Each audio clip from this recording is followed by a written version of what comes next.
Hey everyone. A lot of people really struggle with how they fit in life, who they are they valuable, how valuable, and how to understand the actions and words of others and how they can possibly connect with others or how they fit in amongst others. And a lot of these questions really plague people all their lives. It brings a lot of pain to them. I've had a little bit of that pain in my life. I guess I'm still working through some of that now. But working with clients of mine and also people I hold very dear, I see it as a major issue, if not sometimes the biggest issue in their lives. I wanted to share a couple of thoughts which I think will really help in this conversation for you. There's two people in my life who I think represent different poles of this story. One of those people, someone I work with very closely, value, is a very wise person. And their view is that everyone's the same. There is no self, there is no other. We are all one. It's really quite a beautiful idea. I like it on a romantic level. I don't think it's true, but I get it. I understand why he says that. And on the flip side, I have another friend, it's actually a family member, who believes that we're all very different. In fact, so different that I'd say that this person's racist, and they would also agree that they're most certainly racist and they're not ashamed of it. They think there's reasons why we're different, and those reasons shouldn't be crossed. They're kind of a bit bigger than us.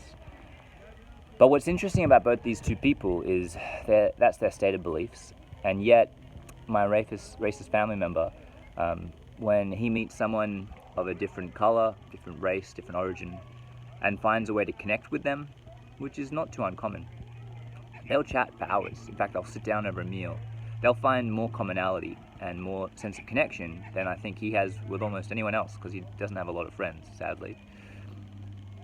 This notion that everyone's different doesn't hold up to the test of his life. And similarly with my colleague, he says that we're all the same, and yet he treats everyone as different, and he impacts on everyone and affects everyone and attempts to bring change to everyone as if they're different to himself. And to his credit, I think that's the right way to be. I think it's somewhat simple or even foolish to just whitewash it and say that we all are one, because we know it's not the case. And yet both of these people are not wrong. They both are pointing out something that's actually going on here. And I see this as a consistent spectrum in every part of life. The spectrum goes from sameness on one side, that we are all one, to difference on the other side, that we're all different, we're all unique. And both are true. The sameness and the difference, although you can kind of place yourself along that continuum somewhere, they coexist. Poof. How does that make sense? Well, that is really the conundrum of life, the paradigm shift that's required to see truth in anything. Love and truth. Love is sameness. Truth is difference. When you have love for someone, you break down the differences and bring yourself together as one. When you seek truth, you distinguish between one thing and another, and you isolate everything in its own category and box. So much of our lives are broken down in these two ways. So how do we navigate?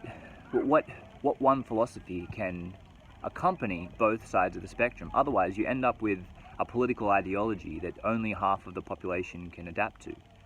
You create a form of communism which is pure sameness, or at least attempts to. And even if it could be perfectly executed, you're still appealing primarily to those who want that oneness.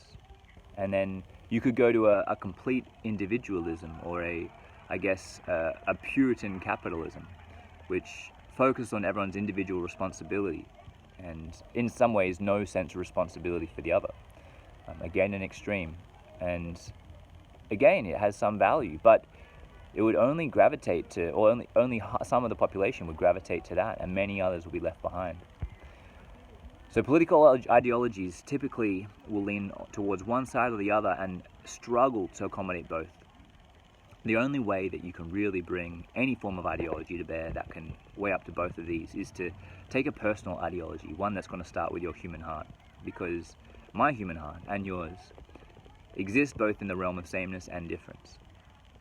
And I've never heard anyone say it better or more clear than Jesus Christ himself 2,000 years ago, when he said that we should love our neighbor as we love ourselves. And my colleague would probably say that that's because we are the one. So of course we love each other the same.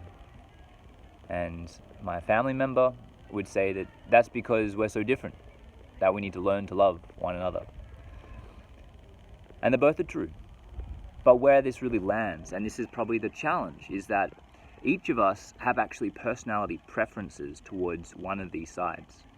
In the most effective framework known as objective personality, the key terms are tribe is sameness, it's connection, it's focused on others, it's your orientation is always towards those around you. Your sense of responsibility is towards the needs or the feelings of those around you. That's tribe orientation. It's a preference. It's like being right-handed. It's something you just always naturally go to. Whether you want to or not, you'll naturally lean that way. You can then choose not to. You can choose to focus on yourself. But if you stop thinking, if you kind of go on autopilot, you're going to lean back towards the tribe. And if that's you, you could probably identify it. The oxygen mask should definitely go on the other person. Why put it on yourself first? Like, they're in need. I give to them. On the flip side, you got someone who's self-oriented or identity-oriented, and they just feel naturally responsible for themselves. I'd class myself as identity-oriented. When I think to offer my wife a glass of water, it's probably because I was thirsty first, and I thought, oh, if I'm thirsty, maybe she is too. I should probably offer a glass of water.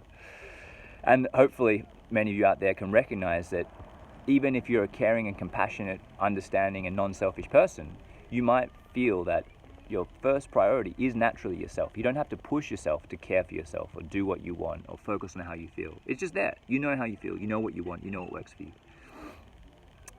So we will all have a bias and a tilt.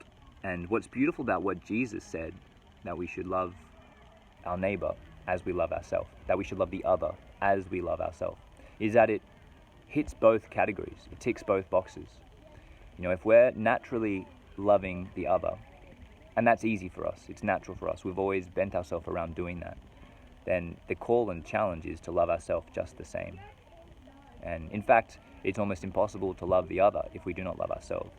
And so you'll find yourself having to reverse your equation a little bit and challenge, how am I really loving others if I'm not loving myself? Because what do I have to give if I don't already have it? But on the flip side, if we are so focused on ourselves that we've in some ways neglected others or failed to see things from their point of view, we've always put ourselves in their shoes and thought of our own self in them rather than them in them and seen where they are, then we typically haven't loved them as much as we could. We've prioritized ourselves, we've valued ourselves, we've enabled ourselves to continue and survive in this world. But perhaps we've held back, we've withheld. We've shown less compassion than we ought. We've offered less than we could have given. And as a result, we've left less of an impact and a legacy. All of us have this desire to give. This desire both to grow and to contribute. To grow is the difference. To contribute is the sameness. They're probably the two spiritual needs. Tony Robbins highlighted them in the 6 human needs that he's identified. And if we can harness both of them, then we are truly living the good life. And if you think about it, it doesn't matter the political ideology that you're operating within, because the thing that undermines any political ideology is not the structure as much as it is the human heart and the way that we operate. Now that's something we cannot control, and therefore those words, powerful and true, speak timelessly to us day in, day out, as we remind ourselves to love one another as we love ourselves. I hope that that's encouraging for you.